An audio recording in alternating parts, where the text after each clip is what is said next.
Hey everybody, Lee with LG Speed and Custom here, and in this video we are going to be replacing this crusty old Holley 94 carburetor with this brand new Holley 94.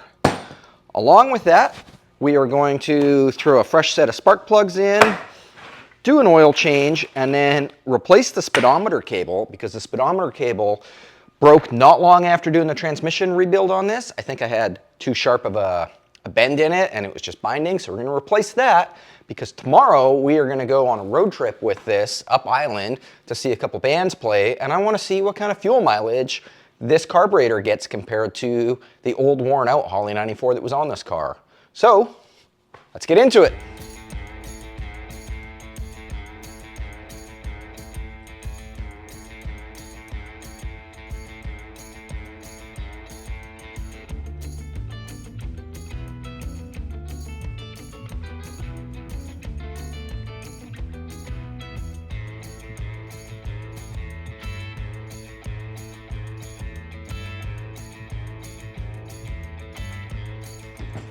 So I've been driving this 47 for a few years now. I put almost 10,000 miles on it since we got it on the road. And the Holley 94 carburetor that's on that thing has never ever worked right. And I've messed around with it a lot. Had it apart, rebuild kits in it, played with float levels, played with tuning, idle mixture, screws, vacuum gauge, tried it all. And it's considerably better than it was when we first got the car running. It would barely run. But it's still never ever quite been right. It's always had something weird in the idle circuit, and I'm frustrated with it. So the alternative is I bought a brand new Holley 94 carburetor. Well, it's almost a Holley 94. It doesn't actually say Holley 94 on it, and that is because this is a Chinese knockoff that I bought on Amazon. So I know everyone's probably all like, Chinese knockoff from Amazon. And I know that's probably, not gonna get your hopes too high on this, but it was only 150 bucks. And I figured for 150 bucks, I'll take a gamble on it. Give it a try. It had good reviews. There's 12 reviews on it before I bought it, and they were all good. So I don't know. So I also know there's going to be a lot of my viewers are American, and they're going to be like, don't support China, support America. And I understand that from your guys' perspective, but for me, I'm not American. I don't live in America. So whether I buy from an American company, a Chinese company, an English company, none of it is it doesn't really make a difference to me because it's all getting imported in. What I am after is something that's good quality. I've bought a lot of made in America products that were just as bad as made in China products. And for me, like I said, I want good quality. So that's why we're gonna test this to see if this is a decent carburetor or if this is a piece of garbage. If it's a good carburetor, you guys are gonna know all about it. If this is a piece of garbage and a total waste of my $150 and my time to put it on, you guys are gonna know about it. So upon first inspection, it looks great, looks really nice. I'm gonna have to change the choke linkage here. Mine has the ball style, but we can just undo this bracket and swap it out with the one that's on the current carburetor. We're gonna have to change, actually, you know what? We might even be able to use the same little choke cable bracket. If not, like I said, we'll just take the one off of that carburetor and swap it onto this one. So let's go under the hood there. We'll pull the original Holley 94 off, put it on the bench, swap stuff over, maybe do a side-by-side comparison to make sure that they are, gonna work, and then we'll throw it on there. These Holley 94s are really easy to get off. We've got our fuel line up here. We've got our choke cable here. Just below that, we have the throttle linkage, and then just the 3 bolts holding it to the manifold and vacuum line for the distributor, and off it should come.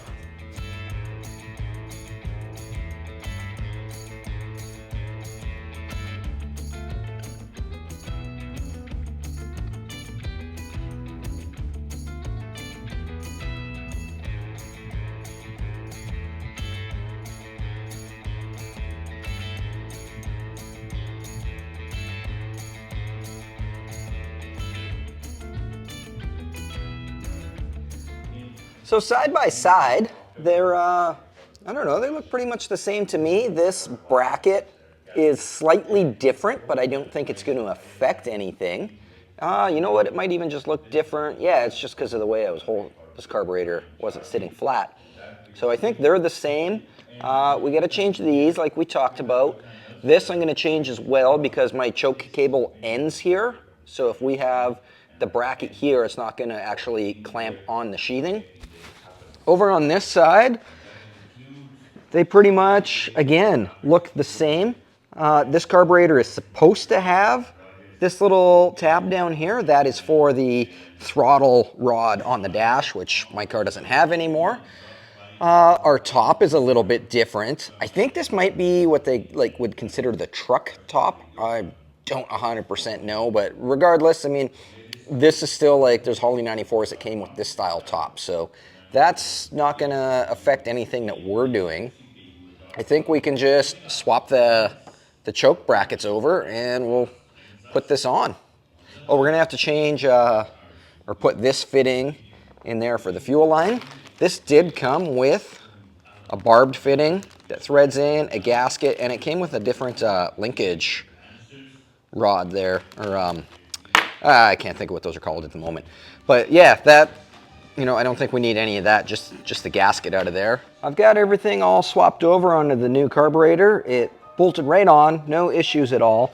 One thing I did notice is we have a vacuum port in here, whereas the original carburetor does not.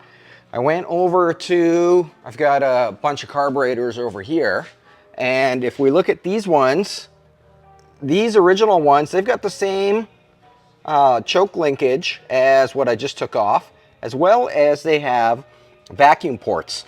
I've got two more Holley 94s up here. This one does not have the vacuum port. This one does. So I'm assuming it's probably just from different models. We don't need the vacuum port, so we're just gonna leave that plug in there. I think we're ready to bolt it on. I gave the engine just a little bath with some brake clean just to get some of the oil and dirt and stuff that is accumulated over the last 10,000 miles. So it's nice and clean. Let's bolt it on and see if it runs. Oh man, it fits. That's a good sign. Get it all bolted up here. And hopefully it starts as good as it's been going together. Everything bolted right back together just the way it's supposed to.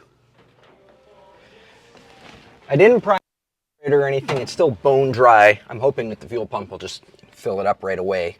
So if it cranks over a couple times before it fires, that's why. I could fill the fuel bowl up, but I'm lazy. The fuel bowl filler upper is on the other end of the shop and we're already over here, so. Actually, it did fire right up. There must have been a bit of gas in the cylinders.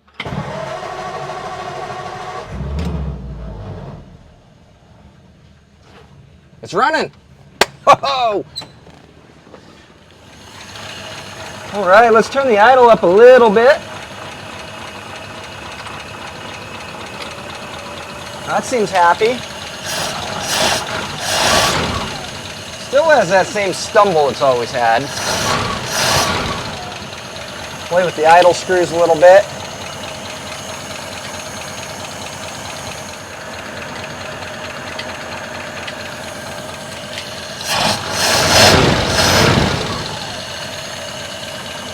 I mean, off the bat, it seems not bad so far. Let's let it warm up a little bit and then maybe we'll go around the block. See how it feels.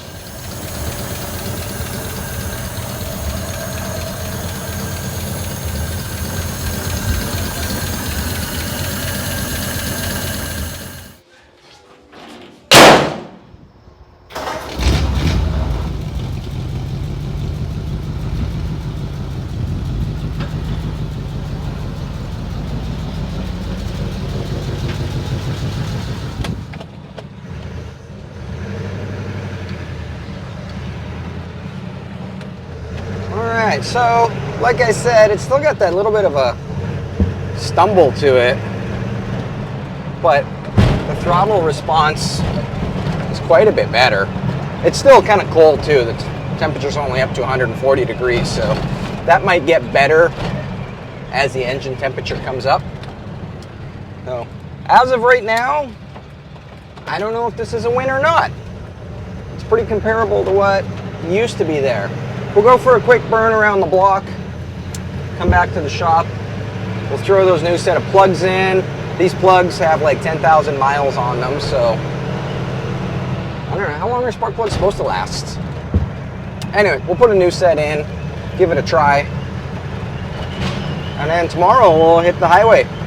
And see, that's the big thing I want to compare is the fuel mileage. Because before, this car was getting like 10 miles per gallon, and a stock flathead should do better than that. My good friend Jim, for example, he's got a 51 Meteor with a stock flathead, and he's getting like 15 miles per gallon with that. I think at one time he even hit 18. So I'd like to get up around there. Power-wise, it's about the same.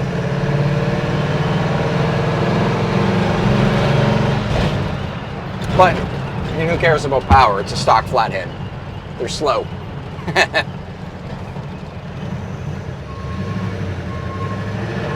That stumble is really annoying. The stumble might actually be worse than the original carburetor.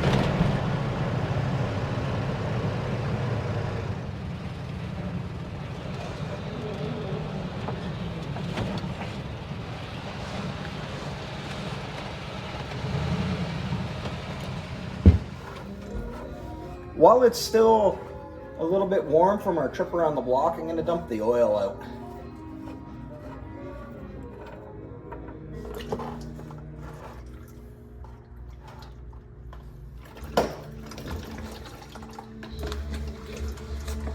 Just for fun, I don't know if this is going to do anything or not, but I'm going to put a magnet in the middle of this oil cap before I put, or oil plug before I put it back in. And that way when I do the next oil change, I can just see if it's picked anything up or not. Like I said, I don't know if it'll do anything or not, but why not? It won't hurt. Oil change is done. I put Lucas 2050 Hot Rod and Classic oil in, and the reason I run that is because the Hot Rod and Classic oil has the appropriate zinc levels for a flat tappet camshaft, which flathead Fords have.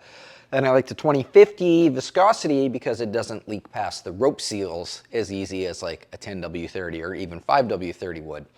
Moving on to the spark plugs now. These are NGK B6L plugs. They are, from what I've read and my own personal experience, one of the best spark plugs that you can run in a Ford flathead. If you go reading on the Ham or the Ford barn, for example, everybody recommends these and has really good luck with them. A good alternative is the Autolite 216. I like the NGK, so it's what I run in all my cars. Always have, never had a problem. They're gapped at 25 thou as per the specs for this engine. It has a stock ignition system in it, just the original points. So there's no advantage to opening up to a bigger, like a 30 thou gap. The hotter ignition system you run, the bigger the gap you can run. So with this, we'll just stick to 25. If you go any bigger, like if we were to gap this to 30 or even 35, what can happen is in these older distributor caps that aren't as efficient as a modern distributor cap, that spark might start looking for alternative places to go if this gap starts to get too big and it doesn't want to jump that. Electricity takes the path of least resistance. So stick to 25 thou with a stock ignition system. You won't have any problems. We're going to throw these in, and I think all that's left, we still got this speedometer cable, which I meant to do when I jacked it up to change the oil in it. As I was about to take it off the jack stands, I was thinking, there's something else. There's another reason I jacked the car up. Totally lost my train of thought on that. Put the car down, put the jack stands away, and then remembered, oh yeah, I was going to change the speedometer cable. So that's fine. We'll put the plugs in, and then we'll jack the car back up and take care of that speedometer cable.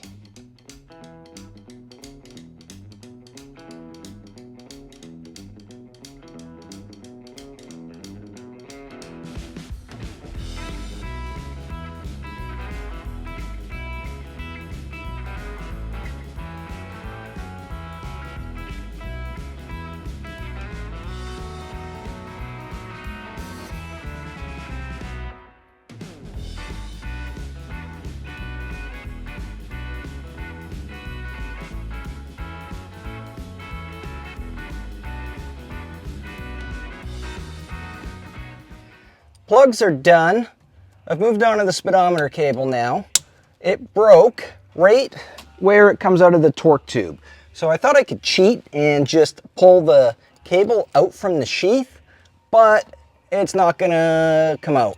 The end is just too mangled in there and it won't actually slide through the sheathing. So I'm just gonna pull the whole thing out and put a whole new cable and sheathing in. I was originally just gonna buy the cable only, but I can't get them anymore. I used to be able to get just the cables and you could just, you know, pull the broken cable out and slide the new cable in, but I guess now you got to change the whole assembly, which, you know, isn't a huge deal. They're not that expensive, so. The cable is replaced before I put the car on the ground. I just want to make sure that it works. Perfect. All right. Let's put this on the ground and I think we're done.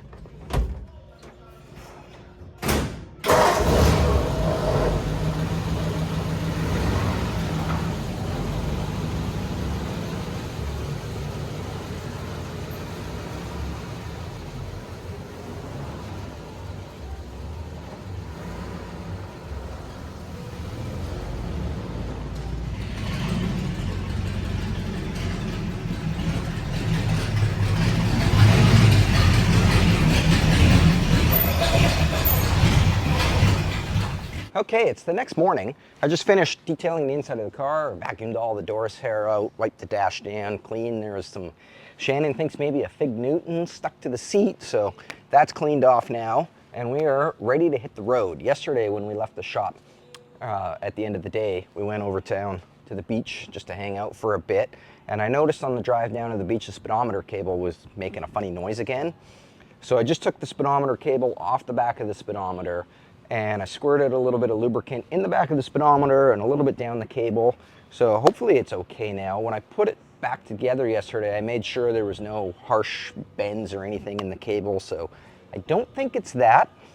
I don't know, all we can do is try it and see. Hopefully it doesn't snap again. That'd be really annoying. Speedometer's not a huge deal, but it is kind of nice to know. Like I've got the mileage written down from the moment we got this car on the road. So it's kind of nice to know how many miles we put on it over the years. So anyways, we're just waiting for a couple people to show up and then we're gonna hit the highway. We're heading north to Chemainus, BC.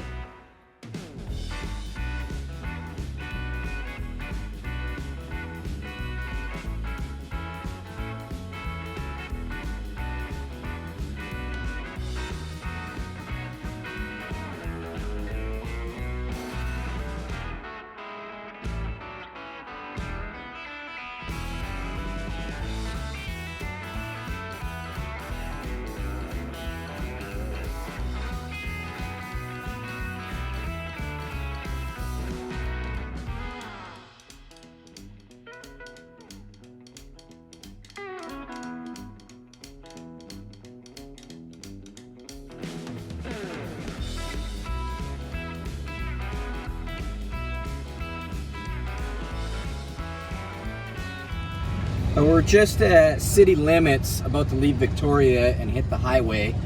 Unfortunately, the highway that heads out of the city, the like #1 highway, goes through a provincial park that's only one lane. So the whole city bottlenecks down into one lane, and as a result, traffic just backs up and backs up and backs up. So hopefully it gets moving soon. I think we're about halfway through it now.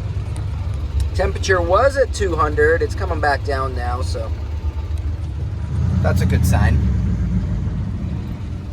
So we're just topping up with some gas here, and we're gonna record the mileage at 60,006 miles. It just rolled over. So we'll blast up to Chemainus, top up, and then see what the fuel mileage is. Raz is driving his 65 Chrysler Windsor, and Jim and Vanessa are coming in the 51 Meteor.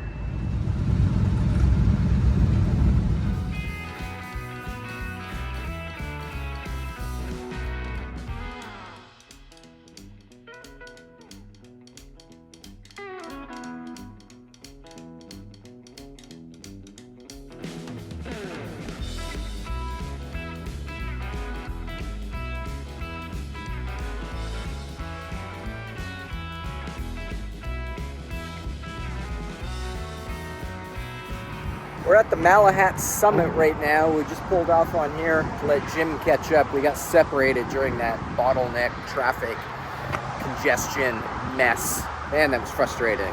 But it's good sailing now. So coming up the grade on the Malahat, there was one section that I used to always have to downshift in the second gear. And with this carburetor, I don't have to do that. It seems to be working really, really good. That stumble that it had, once it warms up to like 180 degrees, it's pretty much gone. I could mess around with the accelerator pump. There's like 3 little notches on the carburetor that you can adjust to give it more or less squirt. I haven't tried messing with that yet because once it warms up, it's fine. So I don't know, maybe one day if I'm really bored, I'll mess around with it. So once Jim gets here, then we'll head down the other side of the Malahat, and we've got Duncan, Crofton, and then Chemainus.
We've made it.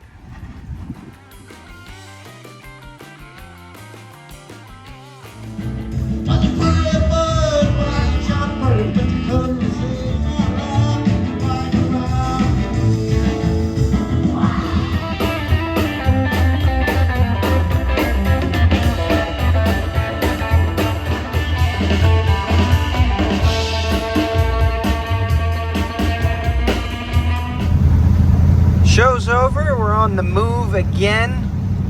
Heading over to our friend Heather's place. She's having a little open house, so we're gonna drop in and check it out.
Okay, we're just topping up here. It shouldn't take very much. We've only gone 70 miles today. And it took 17.5 liters. So we'll make a note of that and figure out the math part later. So we got 17.5 liters, which works out to 4.6 gallons. 4.6 gallons over 70 miles is 15.2 miles per gallon. So that's a 5 mile per gallon increase, which means that I think this $150 carburetor is definitely a win. I'm pretty happy with it. The only real issue it has is that stumble, but like I said, that stumble is only when it's cold. Once it warms up, it's fine. Otherwise, I took it out of the box, set the idle, played with the idle mixture screws a little bit until it kind of ran. I basically just threaded them in until it started to run a bit rough, and then threaded them out 2 turns. That was it. Otherwise, it's right out of the box. So, calling it good. I'm calling this a win. I think we're gonna wrap this video up now. We're just about back in Victoria. Thanks everybody for watching. If you appreciated this video and want to support the channel, please check out lgspeedcustom.com. Get yourself some LG Speed and Custom merch, and we'll see you guys on the next video. Thanks for watching.